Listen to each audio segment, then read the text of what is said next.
So I'm gonna make use of Desmos to solve these two graph problems right here. Actually, let me start from 12 because that's much easier than 10. Let me take a pencil. So I have a linear expressions right here and I need to find which suits the graph. Observations are most important because if you are plugging all the expressions on Desmos to solve, you might lose the time. So just remember the y-intercept, mx plus c is the expression for a linear equation. So y-intercept is c, negative 8. Every equation has negative 8. And another intuition is, the fact is this is a negative slope. That must be, m must be a negative value because it's going down as you move forward over x-axis. Therefore, choose the negative slope. That means expression starting from negative value, which is a and c. Let's try to plug in over Desmos. The first one is negative 2x minus 8. Negative 2x minus 8. Okay, so yeah, this is looks similar, but let's check the point. It passes through the negative 4 on the x-axis.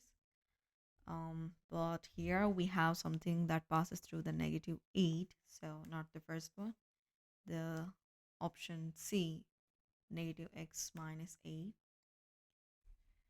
Okay, it looks similar again and it passes through the negative 8. Check for the graph. It passes through the negative 8. Cool. And it must passes through negative 8 on the y-axis again. Let's cross check it. Okay, this is the graph that we are looking forward. That means the slope and equation, which is option C, is the right one. Um, don't need to panic because if you know a little bit of theory, let me just give you a short realization or whatever we can expect to do without even Desmos. You see, slope is all about rise to the run. So as you move along the x-axis, take any particular square right here. Just take this thing. And if you observe carefully, the x-axis has a difference of 2 units and y is also 2 units. In this case, what I'm going to do, for every 2 units move to the x-axis, the run is 2 units. The rise is actually happening downward, so it must be negative, and the difference here is 2, so it's again 2. Therefore, minus 1 is the slope. If you substitute back to the equation, which is mx plus c, this is going to be negative x minus 8 because the y-intercept is negative 8. You can literally think about it within seconds and check the answer. If you're not sure, you can make use of the Desmos, but analyzation is most important. Well, in the question number 10, Desmos will help you a lot more than it did in the 12th one. Now, the question number 10, we have this scatter plot diagram and we need to find the expression that suits. Just take these expressions and plug into the Desmos. Getting to the Desmos, the first one is 0.9 plus 9.4x, 0.9 plus 9.4x. It doesn't really match us with the expression because the graph is not expected. The graph must go this way. So let's check for it and just check with the sign negative here.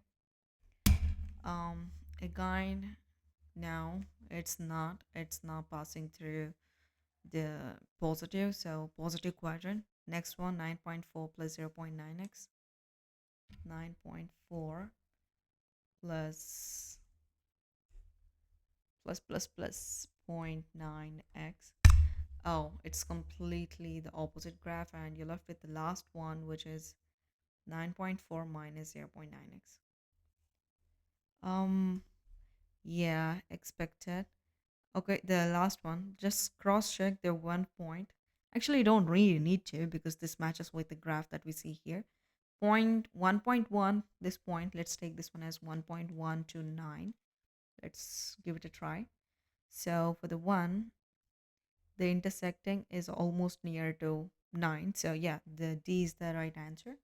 Whenever you see a scatter plot, just take all the expressions and see which whatever the points that matches with the given expression. So the option D is the answer.